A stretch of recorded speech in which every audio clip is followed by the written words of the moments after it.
Good evening, Dilworth-Glyndon-Felton School District. Due to the current federal and state emergency declarations, the Minnesota directive to residents to stay at home, and guidance about limiting person-to-person contact due to the COVID-19 pandemic, this meeting of the Dilworth-Glyndon-Felton School Board is being conducted in accordance with Minnesota Statute 13D.021, meetings by telephone or other electronic means.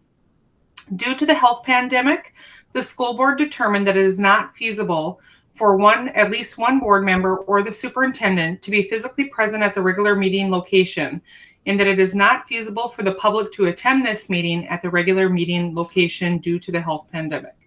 School board members are reminded to mute their microphone or phone when they are not speaking. School board members wishing to speak should raise your hand up in the upper left-hand corner or give a thumbs up, and I will recognize you. I will determine the order in which the board members wishing to speak will be recognized, and when recognized, the board member should unmute their microphone or phone, speak, and then mute their device. All votes will be conducted by roll call, so Amy, our clerk, can get a good, accurate count. Each school board member should wait until their name is called before voting.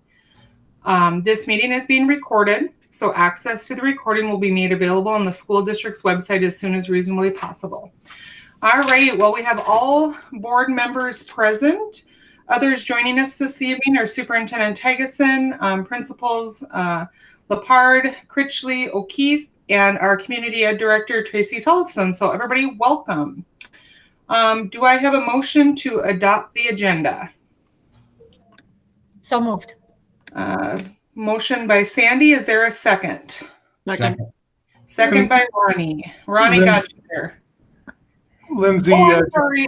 I totally forgot. Any changes to the agenda, Brian? I haven't done this in a couple weeks. You know, we were having meetings every other day for a while, so this is new. It feels like that, definitely.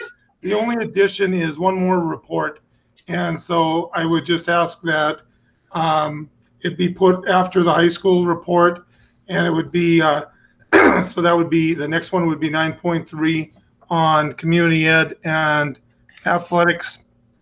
For athletic facility summer usage, and Tracy and Joe can give an update. We met last week, and of course because of some changes in executive orders from the governor, what we can and can't do. Okay, so thank you, Brian. We'll add that as 6.3. Amy, if you just want to move the other two down to 6.4 and 6.5. I'll do that. I do have it. You maybe just went over this, but admin staff here: Wayne, Heidi, Joe, Brian, Tracy. Did I miss anybody? Nope. Okay. Yep, you're correct. That's who's here. Perfect. So we have a motion by Sandy, a second by Ronnie. We'll do a roll call. Sandy. Aye. David. Aye. Ronnie. Aye. Amy. Aye. Laura. Aye. Raleigh. Aye. Myself, aye. Motion carries. Public comments, rebel recognition. I think we all are super thrilled and would like to thank Wayne and the rest of administration for the tremendous efforts put into graduation. It was truly memorable. And as a parent, I felt like these kids, the community showed up, and I heartfelt thank you to the communities of Dilworth-Glyndon-Felton because they did show up. And it was very amazing. And then we got to top it off, finishing off, and seeing Ronnie standing on his tractor waving as we all come into Felton. So thank you, Ronnie. Go ahead, Ronnie. Yeah, I was just going to ask how it went because I hadn't heard how it was. And I figured you lost a few vehicles going to Felton, but it's still, I don't know. I forgot to start counting. I'm guessing at least 40 cars or so more. Yeah, I feel like some people dropped off, but I feel like a lot of people did continue to participate. Go ahead, Sandy. I had just positive feedback from people. They just said that was so spectacular. They were so impressed. They absolutely loved it. So again, kudos to all of you who put in all of the effort for that because it was phenomenal. Yeah, I went and I sat in my car and watched, and I really appreciated the the teacher that did all of the announcing that went over, a little background on each student, since, I thought that was great. And then my favorite part was Lindsay hanging out the sunroof. Anything for a picture, Laura. Anything. Yeah, I thought Matt Andreessen did a fabulous job, and I did email him after that, because I'm like, as he spoke, because he had the majority of these kids at one time in his class anyway. It just made it seem like he really knew these kids, and it just was such a nice touch. Absolutely. Well, My aunt and uncle were watching. Oh, go ahead, Wayne. I just think it was a great example of many, many, many people coming together and putting a show together that people behind the scenes that probably wouldn't be recognized publicly, but came forth and put together and worked together as a great team to put it together.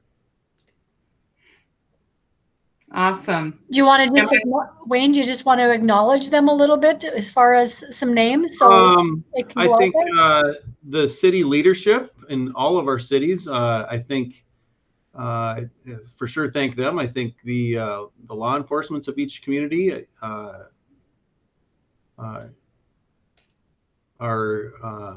Clay County deputies, Sheriff Empting, they did a lot of legwork behind the scenes.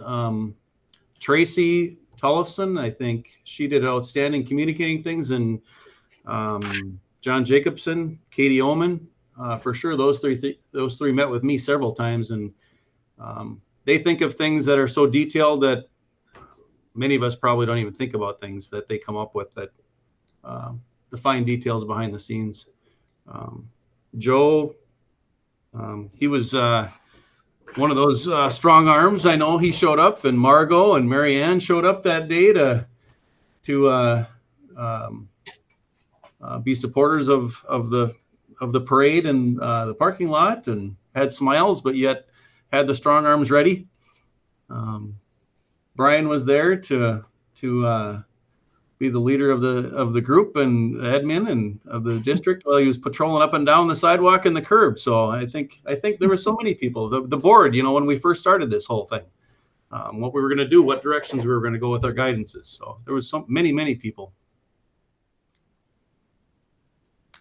The parents, the community that came out and stood along the curbs, along the parade, out in the country, all those things. I think it was a reflection of our communities coming together and doing something special for our seniors.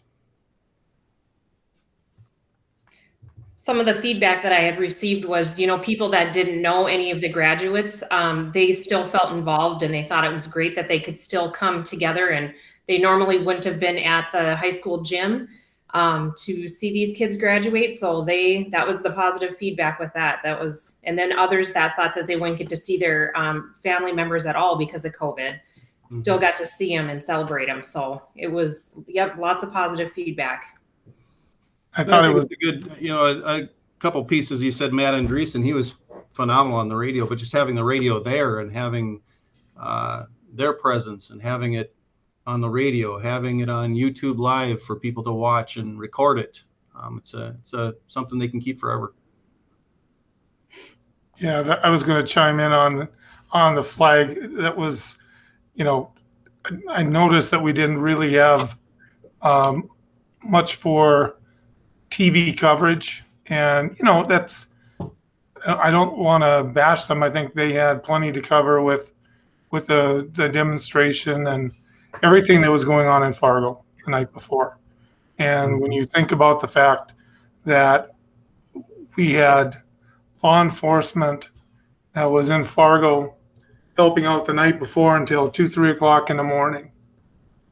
And then they're there making that presence on Sunday. If there was ever an example of a school district having multiple towns coming together as one community to celebrate, when a community really needs, we all need something to celebrate with the way this spring has gone on.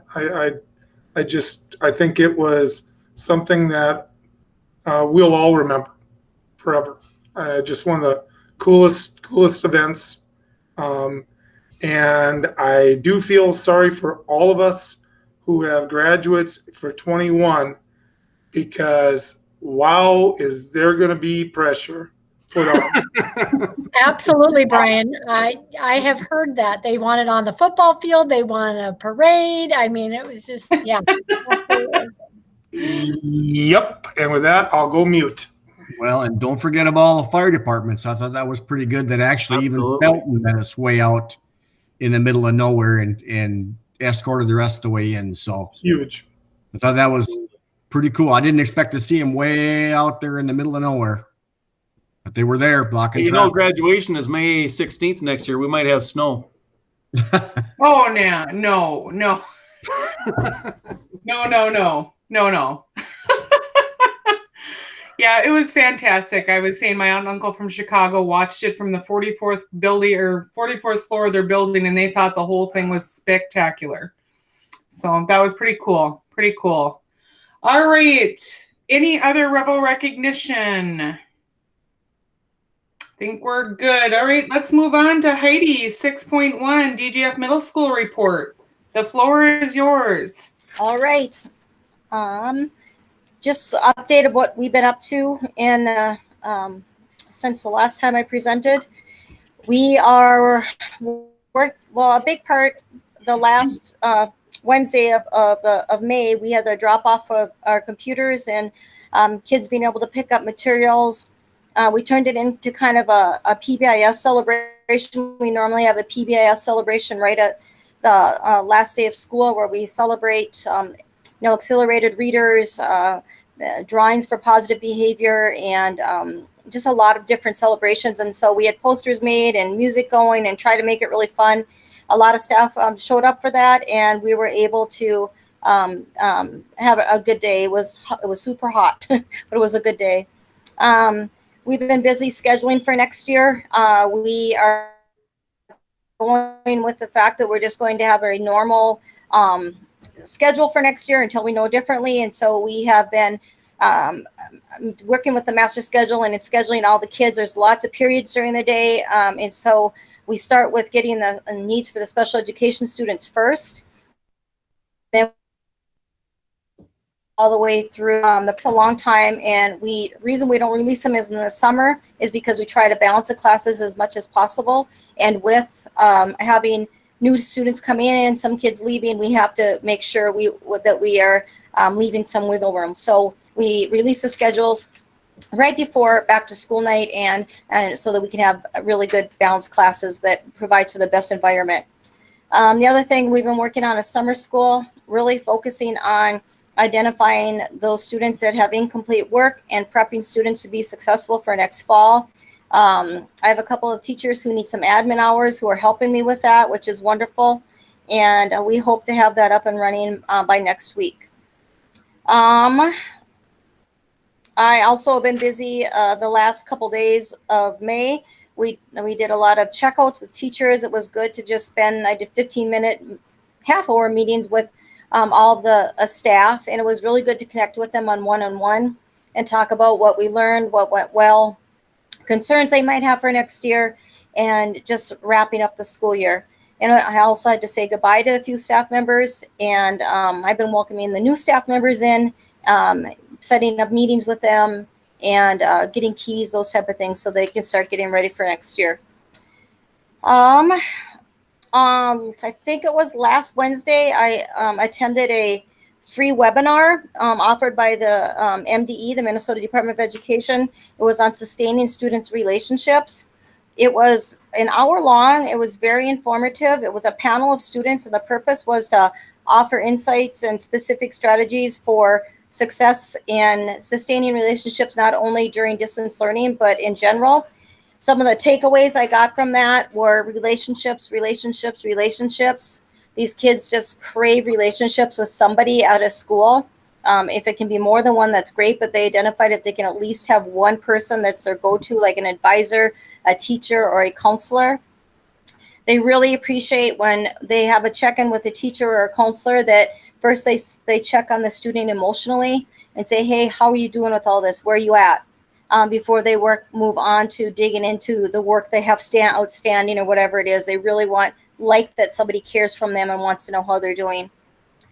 They said all people at school, it's important to have relationships. It's everybody from food service, custodial, the front desk people. They really crave those relationships and that those people know them a little bit one-on-one. They talked a lot about making sure that we're being culturally responsive to the different needs of our students. And another takeaway for me that I think that I could do a better job at the middle school is how to give students a voice, to find methods and ways for students to have input on things. And if we can't do what the things that they're asking, why, explain it, give them some ideas, because that really helps them grow as leaders and makes them understand that their voice does matter. And they crave the one-on-one time with teachers. They love when they get a little bit of time through distance learning, especially. The Google Meets are hard for them in large groups, but the one-on-ones, they really enjoy that. Again, I think it's that relationship building. And then this Thursday morning, I'm attending again virtually, but it's free again, a PBIS workshop, which is our positive behavior system that we try to have in place, and just reviewing what we're doing. And I'm hoping to review what we're doing and how we can take it to the next step. So any questions for me on any of that, or try to make it quick? Everybody's shaking their heads, so thank you for your updates, Heidi. We appreciate it. Thank you. All right, moving on to 6.2. This is the DGF High School report. Wayne, it's all yours. Okay, a few things. Summer school, Heidi mentioned that we're starting a summer school program as well. We typically have gone in the past with Moorhead. We're still doing that. We have two avenues that we have kids going in the high school this year. One is those kids as in the past, if they've failed a semester course, whether it was first semester or second semester, those kids will be referred to Moorhead through the ALC in their program. And they essentially would be retaking that course. And then within our building, something new this year because of the distance learning portion this year, we're offering a continuation, so to speak, for kids that got a no credit or an incomplete, so to speak, in the spring semester, fourth quarter. And so kids are going to have an opportunity to have more time this summer. And so I've met with 3 teachers today and our 2 counselors to review that. And we're meeting again Thursday.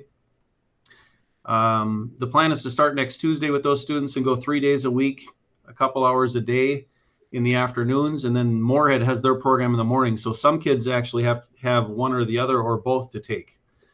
So we're giving them the chance to do, if they have a failed course or a no credit course, they can do both of them. And they'll both be done virtually as well. The 3 teachers are Carrie Hansen, Kristen Arneson, and Tony Reno. And so we're dividing up all of the courses among those 3. And that'll go starting next week through the end of July, 3 days a week with the 4th of July week off. In the end, if they have a chance, if it's in our site at DGF, they have a chance to change that grade from a no credit to a letter grade. If not, by the end of the July, if they haven't completed their work to get a letter grade, it would still be a no credit. So they still would have to take that credit over again if it's a required course. Any questions about summer school? Okay. Hiring, just the hiring status for the high school. So I think it was the last board meeting or the one before you approved the hiring of an art teacher, and I'm excited about that person. I interviewed a candidate today for Spanish, and things look pretty good with the applicants in that arena. I'm interviewing somebody tomorrow for fax, so that's good. I was getting concerned that we may or may not get people. We do. So I'm hoping at the next board meeting that I'll have people to get approved for those 2 positions. Industrial tech, it's an extreme long shot, kind of like last year. I think it's even more of a long shot than last year. We found somebody right for that second semester for this previous school year. This one is would be for the first half. So I'm anticipating not having somebody unless we find somebody that would be from the community or something like that, would do for a few hours. But I think we would take up that slack of industrial tech by having these other 3 positions. I know art, I think, is going to really pull some people in. Without saying anything further about our candidates in Spanish, I think that department would draw some more people in there too for the electives, especially with the freshmen and sophomores. Just some things that I'm thinking about, and we are in the high school and I know it's all over the country and in the state, but just what's school going to look like when school starts? Is it going to be a distance learning plan? Is it going to be, are they all going to be back? Is it going to be some kind of hybrid concept? And we really don't know, but just, we know the distance learning, how that works. We know how traditional schooling works. It's just the what if hybrid possible concept that we got to kind of be prepared for. And so to have different things in mind, different principals are talking, but until we know what that directive is, kind of got to just wait and have things in mind. Last thing is just the Career Academy. Just from DGF side of things in the building, for my planning, I know they had told me that Moorhead plans to have their course guide for the following year, a year from now, done around November. So the courses for that following year at the Career Academy. So we kind of have to be in line with that as much as possible. And then they want to do pre-registrations for the Career Academy around January of next year, of this coming year. So we kind of got to be in line with that a little bit too. So it's a little bit ahead of what we normally do, but it'll be helpful for us. And then I think the next thing we got to nail down is transportation and how we're going to run that. And Moorhead's trying to figure those things out too. So, any questions?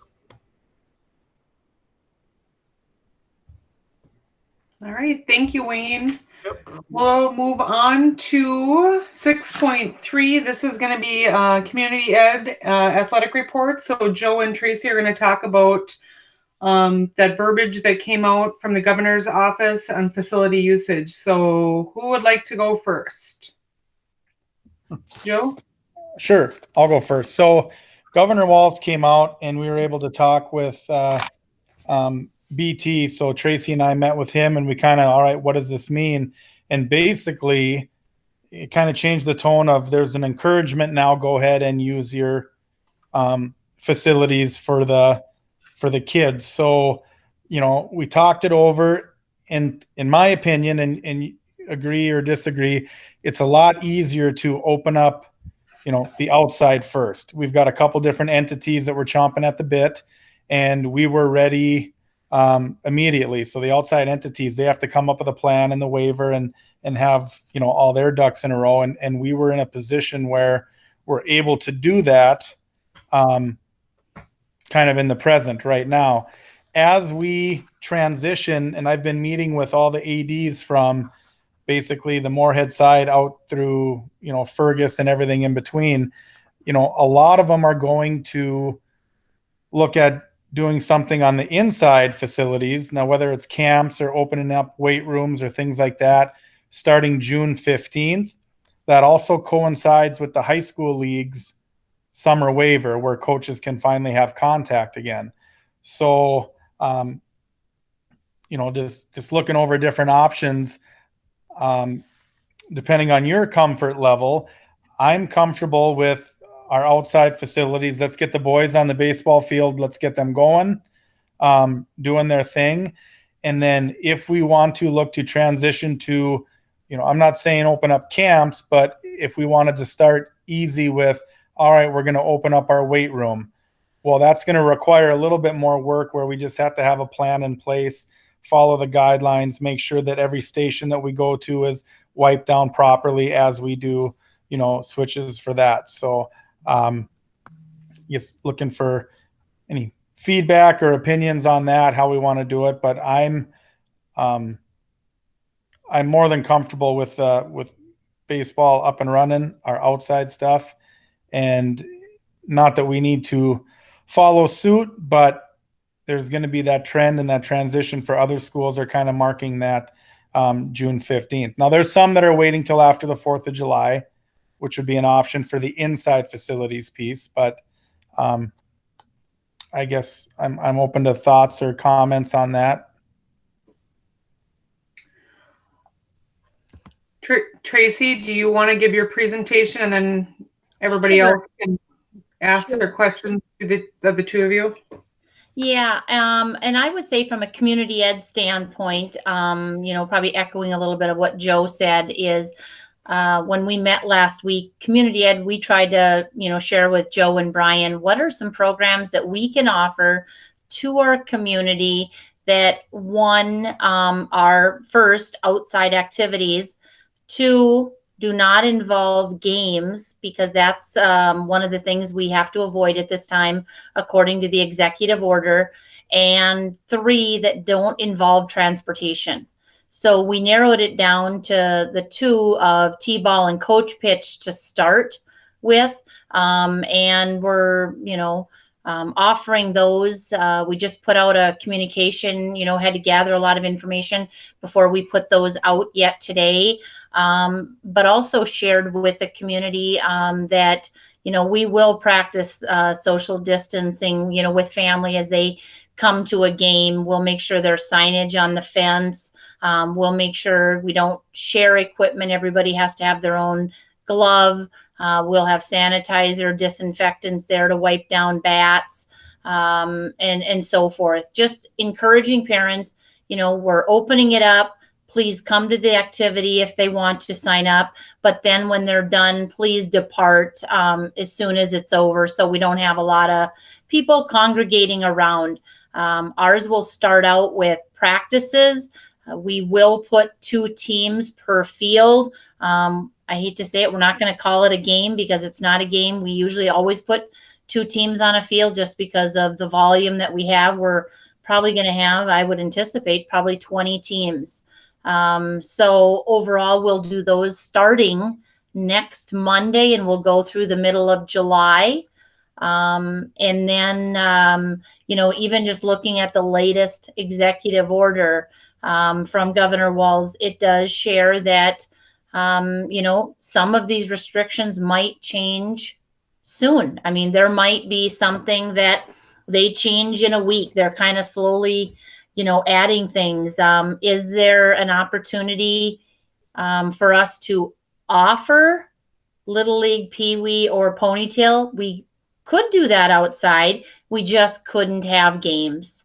But again, that could mirror what we're doing for coach pitch and T-ball, but we wouldn't provide transportation and we wouldn't provide games at this time. If that changed at the end of June, we could do that, but we're trying to model what guidelines they've set out with our camps, our big camps.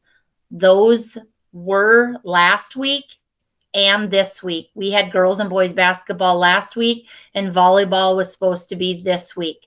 Another big program would be our speed and strength, like Joe talked about, the weight room, or our rebel agility. Is it something that we could mirror what we're doing with our T-ball coach pitch? We're only having 9 players and a coach. Is that something we could do? We could, but we're trying to just do baby steps to get started, and we could make changes each week, and just, keeping in mind all of the guidelines that we have to follow. And we would do that. It's just, are you wanting each time we want to add a program? Community ed would touch base with our advisory council.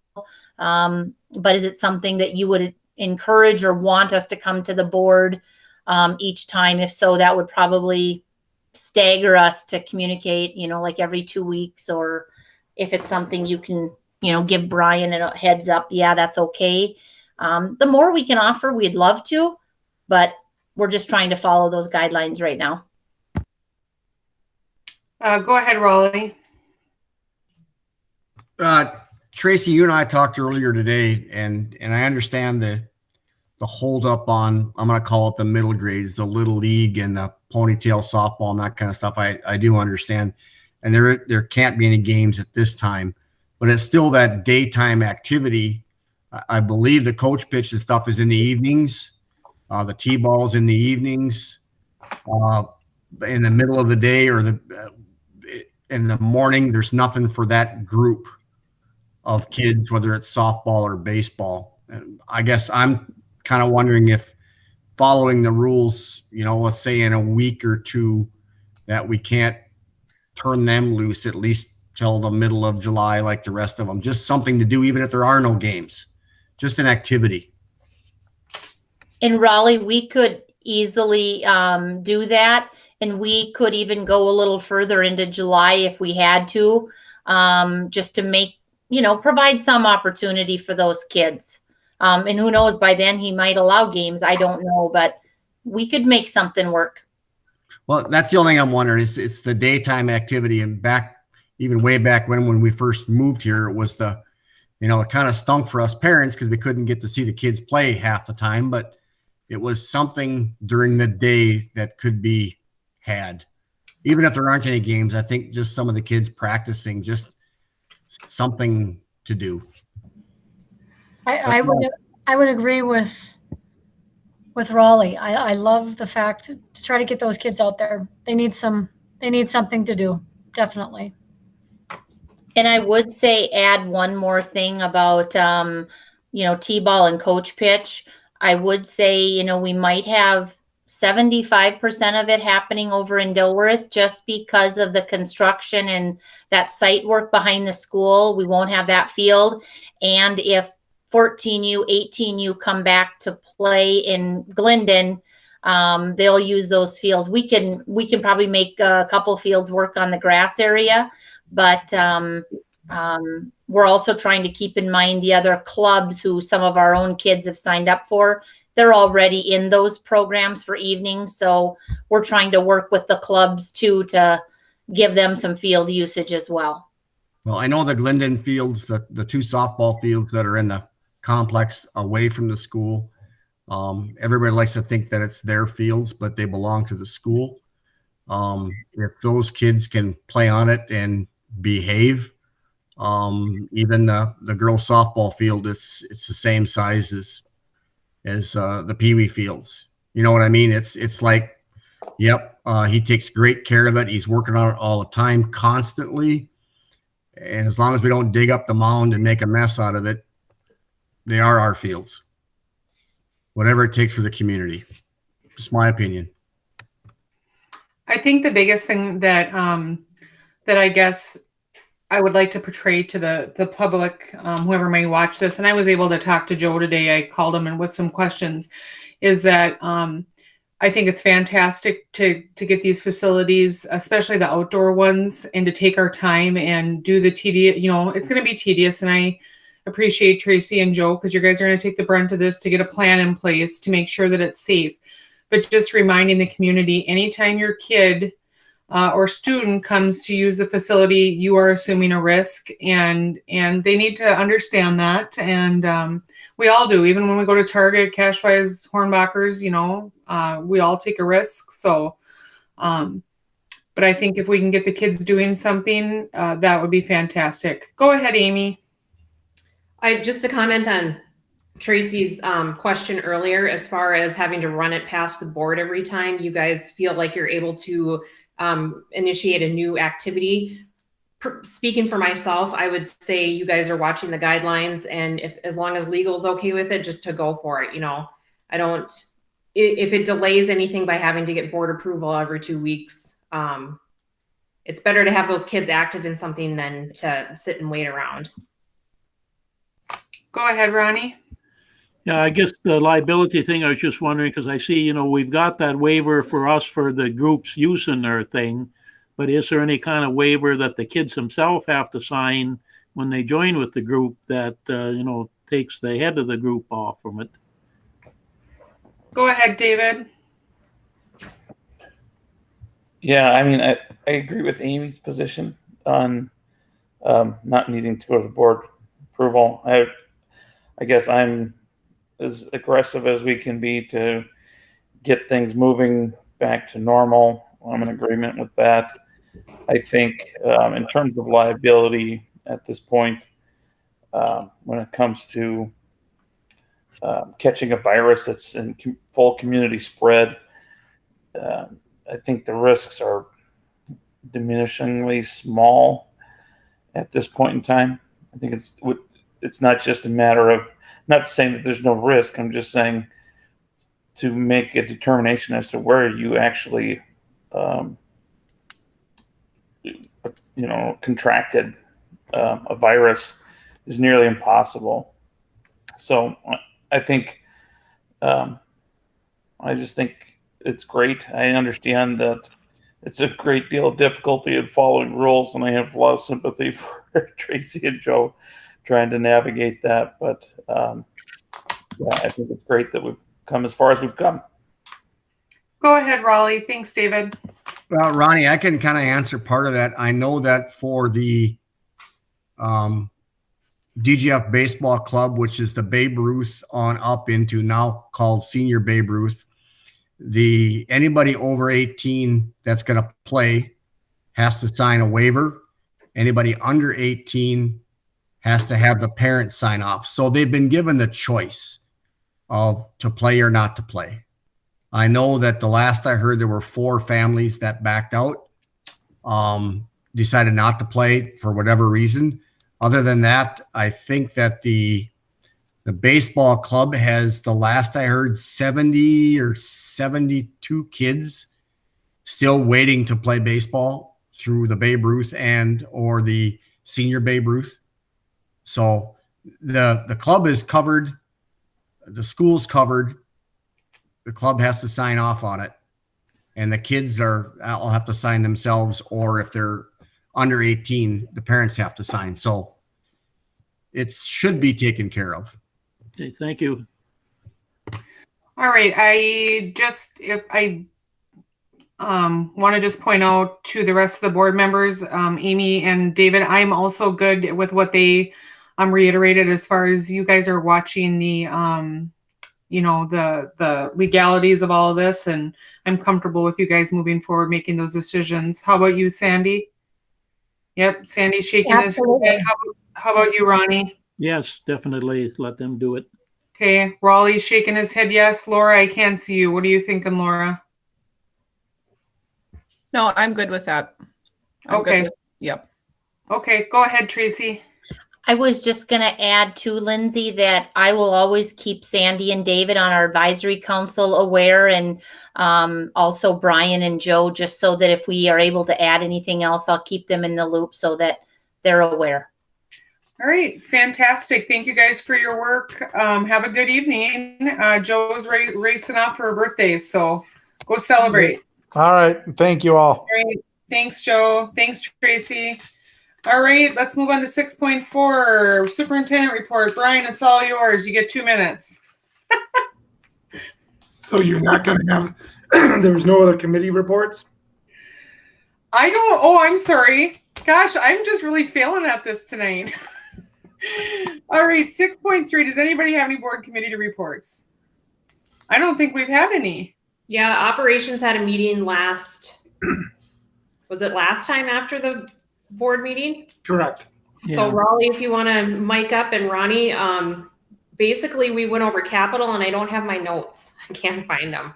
So just going over capital purchases and what is necessary to get done within this budget. So Ronnie? Yeah, it really was just a status update. Yeah.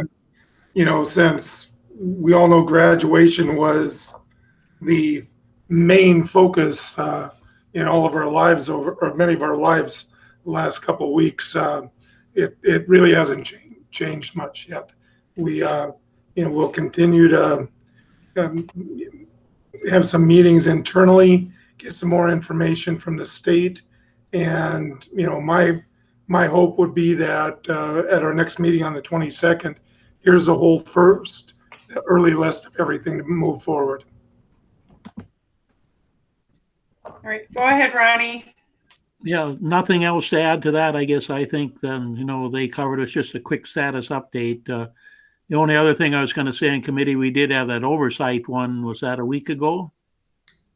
Yep. I think so. I wasn't able to talk. I was listening on the whole time. I was spraying or whatever, but I guess the only comment I had, towards the end, they were talking about possibly not putting brick on the school, on the gymnasiums or that end. And I think we have to have some kind of brick on there. If there isn't some brick on there, I don't know if I can vote for it, but whether we go with that 8-foot bottom end, what they were talking about, or full thin layer, that will work too.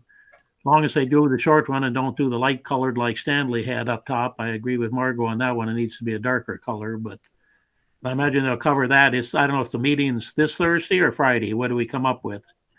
Thursday from 9 to 11, isn't it? Yes. Go ahead, Raleigh. Yeah, that was, we were going to get samples or pictures or something sent of the different textures on the top. And I think at that time we all agreed that, even if it's 8 foot of a half brick up, it has to happen that way, just something to offset it. I guess I haven't seen anything or anything come through on the different textures. Brian, have you seen anything at all? I have an update for you in my report, but I don't want to cut into my 2 minutes. Okay, well, let's just let it go to the report then. Okay, a few things. Okay, now we'll go 6.5, Superintendent Report. I might give you 10 minutes now. I may need to. So, a few things. I did have a discussion with Lee last Friday regarding this. And I believe the recommendation that's going to move forward from JLG at the Oversight Committee meeting on Thursday is the savings alone by not doing the offset. That's where there's definitely a cost increase. You notice the images that went out before, they were showing the darker color, like for instance at the Dilworth for the gym. And the offset is, they talked about whether it be like a sandblasting type of, or the offset where it's brick, but you let every other row come out a little bit more. The savings by just keeping the darker color and brick and not going with the offset is going to be the recommendation. And I'm all for that also. I think there are certain, I'm not into the aesthetics a lot, but it is such a visual of the building. And I think it was a good call that, in the discussion about, let's either get some images, and I think even JLG, as they're looking at that and putting it together at the sandblasting, I think there's a lot of agreement that we need that darker color with it. Some of these things are important. So that's going to be a discussion topic on Thursday. So just a quick one on that. MSBA, all the board members should have received in the latest update from MSBA, the coach's compensation document. I don't know whether you looked at it or not. I figured it was something that I would bring back to the, have a discussion with, get it to the union for them to look at. I'm assuming EM and MSBA have probably had some discussions about it since it's a model language. Basically what it's looking at, if you haven't seen it, is the idea that it's having both parties agree that based on the executive orders and such, that there needs to be basically a compromise, even looking at for this next year, on how you do coaches' compensation. So nothing to move on right now. And I thought the negotiating team could take a break, maybe not go right back into some negotiations for a bit. It's something I think we can wait until we get into July or August to even see if it's something we got to worry about. I'd rather not create an issue over something that we may be back to normal by the fall. And if it doesn't look like we are, then at least we've got some language that we can look at presenting. So that's one. Second, non-certified negotiations. I've been in contact with the main negotiators for the non-certified union. Had discussions again last night even about that. And I think they're very comfortable after having discussions with their regional person to not look at this until we get near the end of June. So again, I think everybody needs a little break, and that's good. So we would pick that back up. Jeannie has been fantastic about putting some documents together of data requests that we typically need before we start negotiations. She's been putting that together, and we've been corresponding with the union. I have a document for the continuing contract. I did email it out to all of you, but in case you don't want to have to look at it on your screen, I figure when we get to that item, Lindsay, I can either pull it up so we've got the names if we want to have a visual for it, or if you have it, either way, but I can take it over for that right before that action item. The next one, probably the biggest, and this is hot off the press, so to speak. Lindsay, if you're okay with me taking over presenting, you want to just turn yours off for a second? Yep, I'll just stop. Awesome.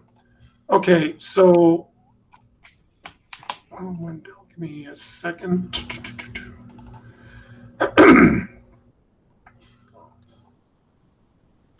So what I wanted, all of you as board members, all the principals, everybody has access, remember, in our shared drive, and that's why I'm showing the screen the way I am. When you're looking at your drive, and this, of course, is in your shared drives. So you've got your own drive, and of course, we all know I have lots and lots and lots of folders. But if you go into your shared drive, when you're looking at your drive, and in the shared drive, we have a DGF bond project folder.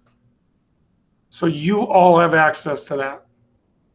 So I've been updating things, and as we get these different reports, geological, whatever it happens to be, all the permits, everything else, they're all going into that folder. So we know that all of our pictures, all of our architectural plans are in that folder, folders within folders. Now, the one I wanted to bring you up to speed on is, as I said, I put in a bid and contract folder. Within that, we have this particular one, and you're seeing everything that's in there. And everything about this is the geotech. So this is part of the contract that we did with NTI to do bore testing at the two sites. When you get a chance, and this is going to be definitely discussed at the oversight committee meeting on Thursday. I would, if any of you want to be added, there's like 15 people. It's NTI, JLG, Comstock are all going to have reps tomorrow at 9 o'clock to get a summary from NTI. I'm going to be on that one. Those of you in particular that have done certain things with sites that have the background, I would, if you want, Raleigh, Ronnie in particular, I'm not trying to slight anybody else. I just know both of you have a lot of work that either background or work directly with it.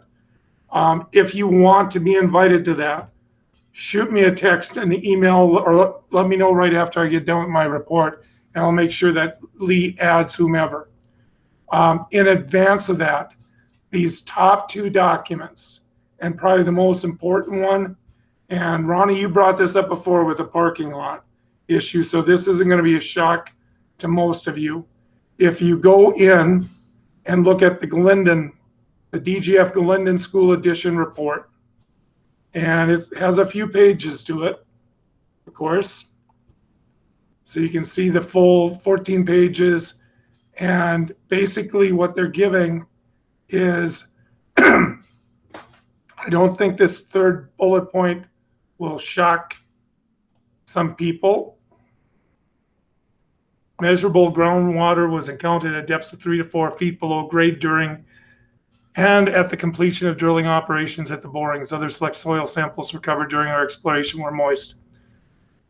Not a shock, but of course, what that means is that, remember, anything that they find outside of this is not in the regular bond project dollars. But again, that's why we have construction extensions and what else not. So this is something, and I think it's going to be very critical as we go through the oversight committee and make sure that everybody is aware of it as we're putting this out to all of our employees and public and what else not. When people are wondering, what if we don't get this? We really wanted this. This isn't, to me, one of those things.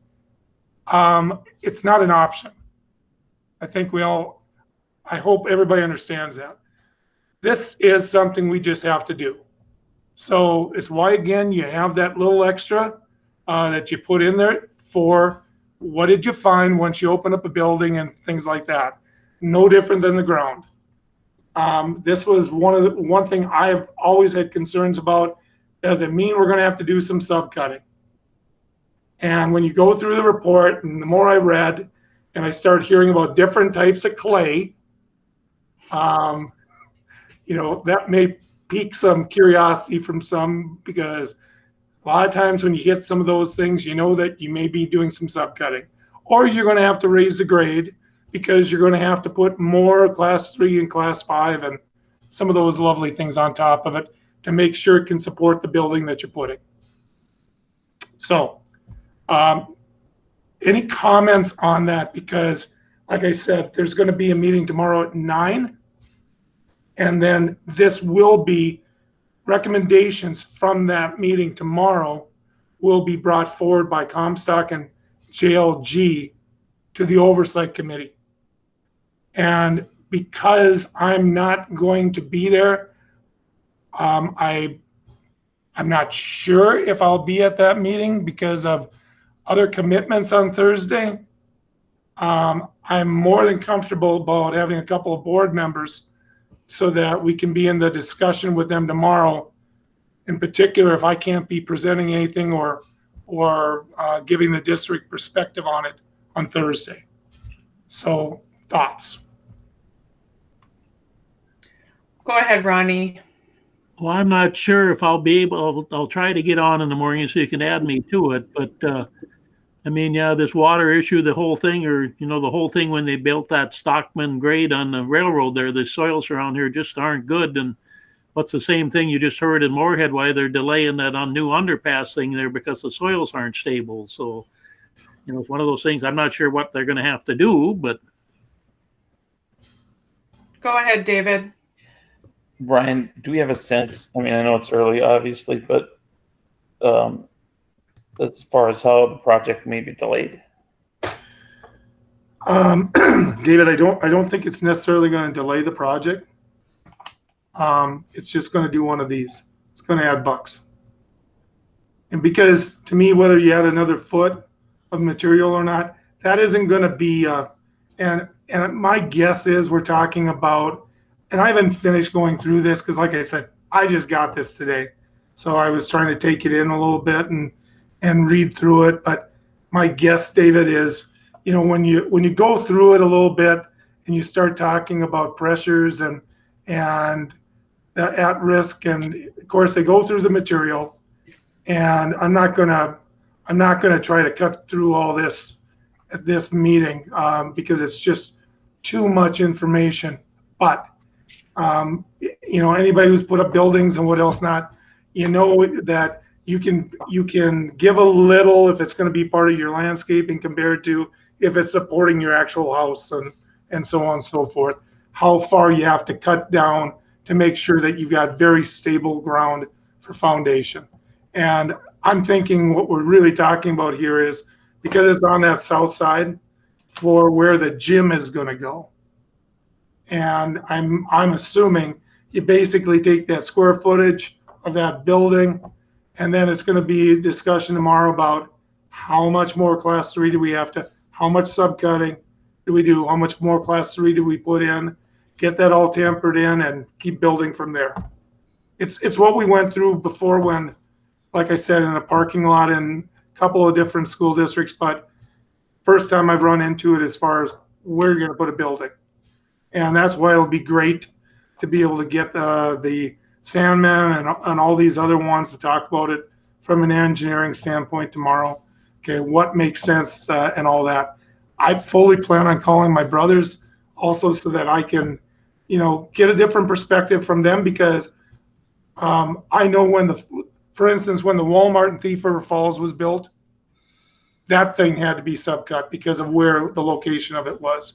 And because my family's company did that, I know we were putting in quite a bit more of class 3 and subcutting quite a bit.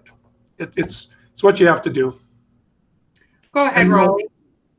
Yeah, Brian, you can go ahead and sign me up for that, or have them send me something out. I should be okay to make it, but I guess anybody who lives in this area, when you dig a post hole for a fence and you got water coming up at 2.5 feet, you kind of get the drift that it is what it is.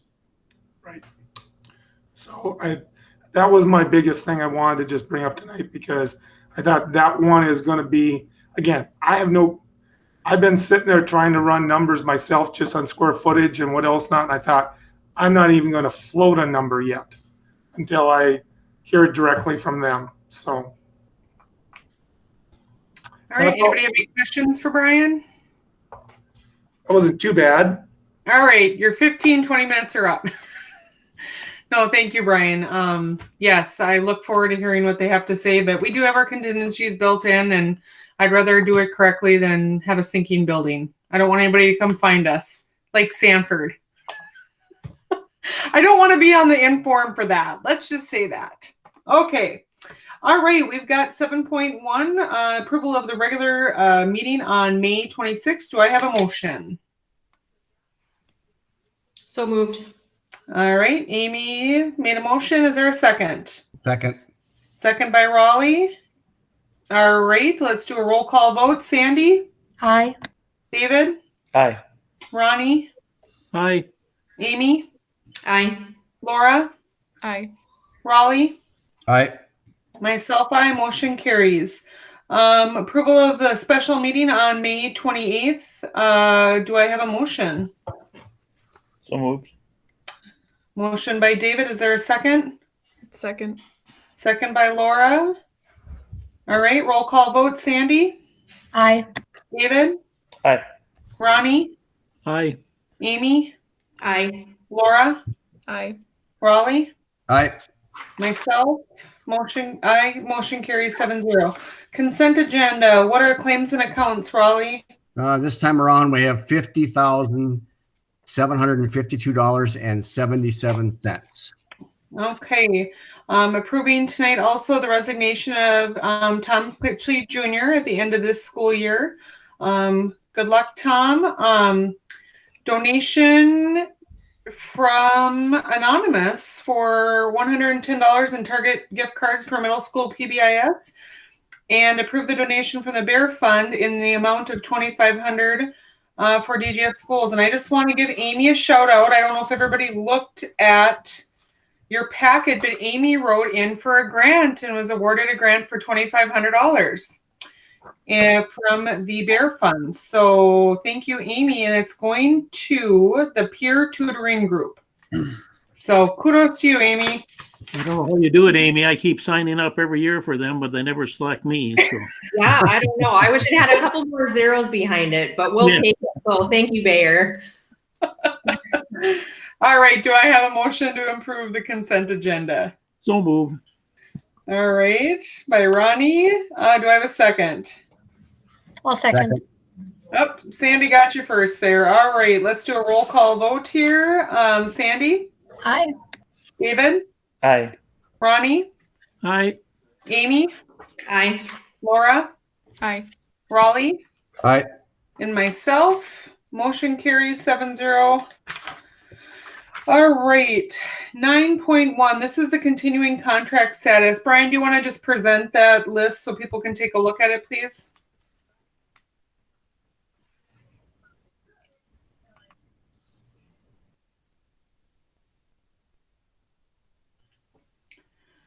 Okay, so can everybody see that this is the list that's up for continuing contract status? Do we have a motion? So moved.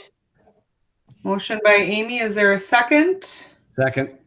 Second by Raleigh. Any discussion? Just Go real, ahead. there's always something from me. So you'll notice on this document, we didn't have anybody that had been at another place for 3 years. So I put this on there each time, whether we do or don't, so that people understand there's two different ways that you can become continuing contract status in a public school in Minnesota. You either have to be first time you've been 3 years at a place. So if they've been consecutive with us for 3 years, that creates consecutive or continuing contract status. If we happen to have had any of the people we hired just this past year who had been in a Minnesota public school system for 3 years in another system, then came to us, they would have qualified the same way. None of our people that were hired this past year had been 3 years in another place in Minnesota. So this is actually one of the first years we haven't had one.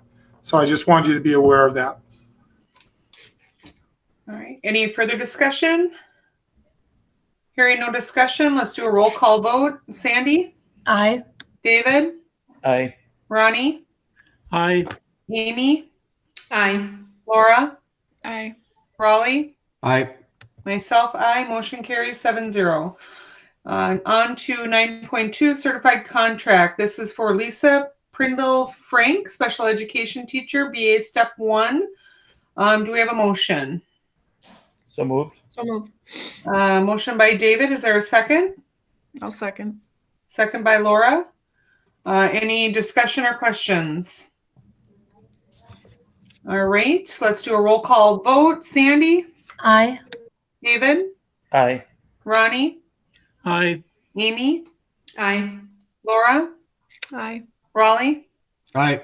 myself, aye. Motion carries 7-0. 9.3, this is the revised certified contract for Betty Benson, speech language clinician.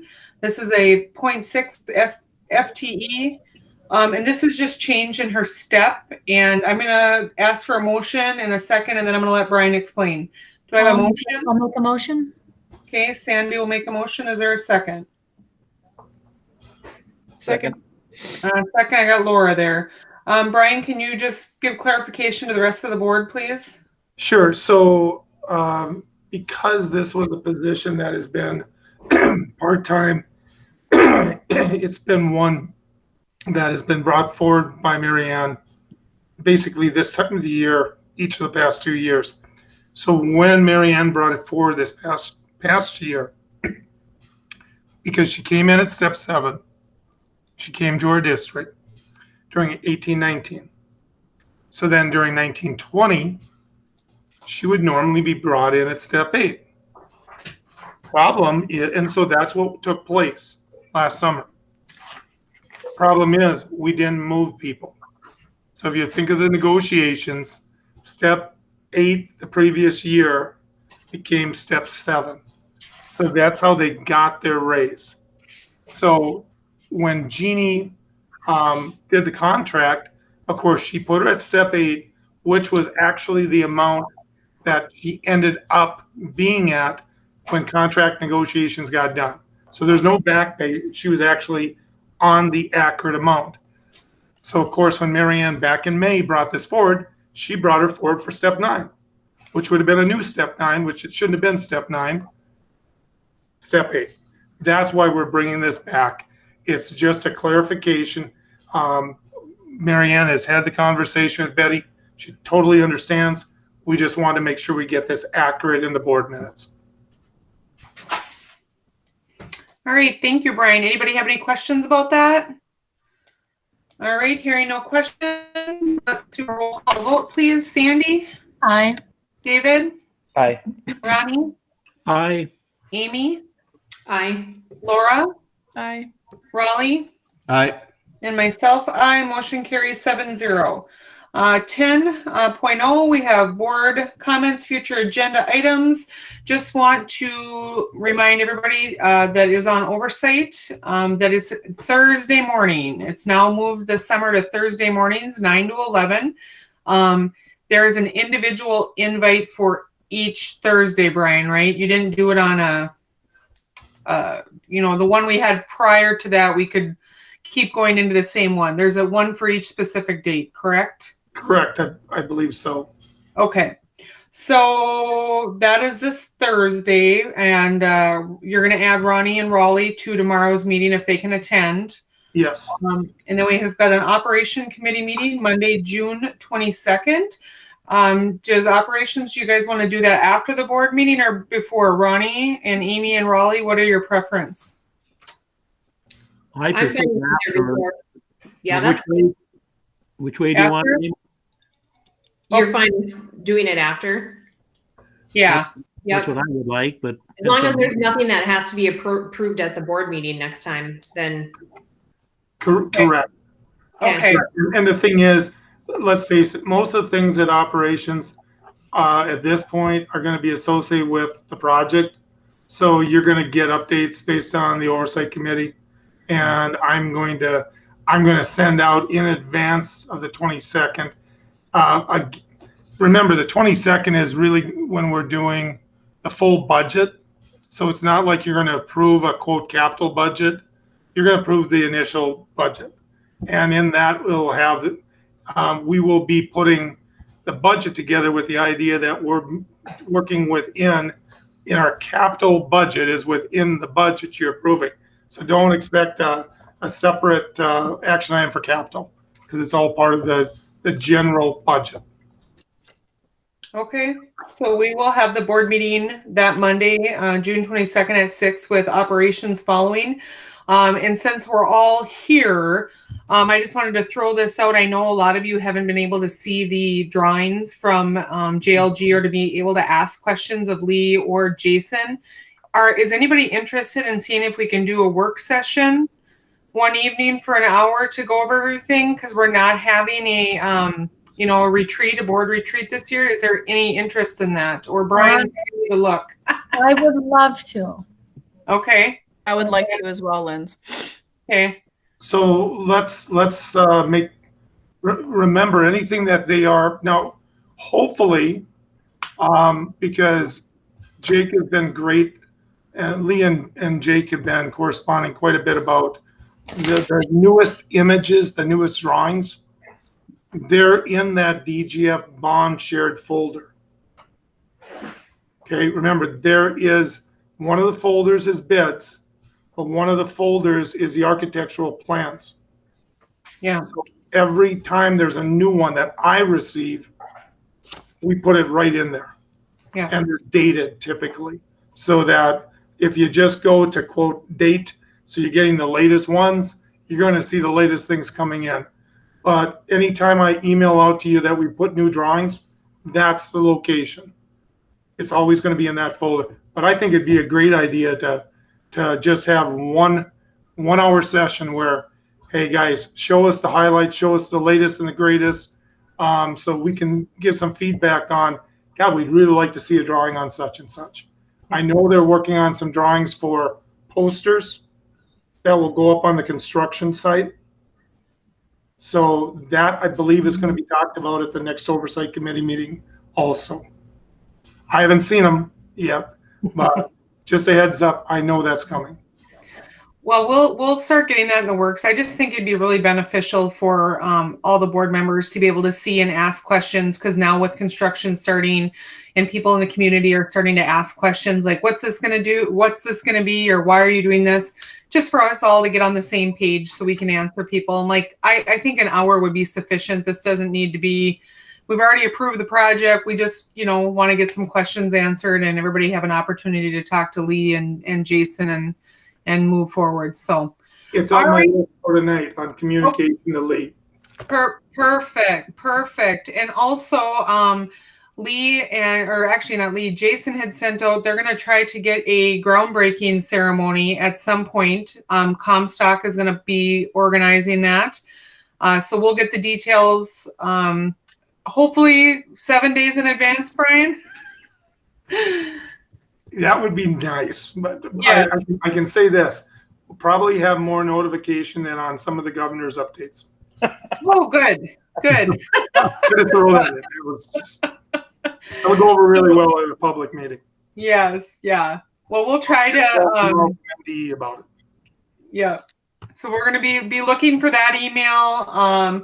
Thank you guys. Everybody stay well, stay safe. Hopefully we don't get a bad storm again.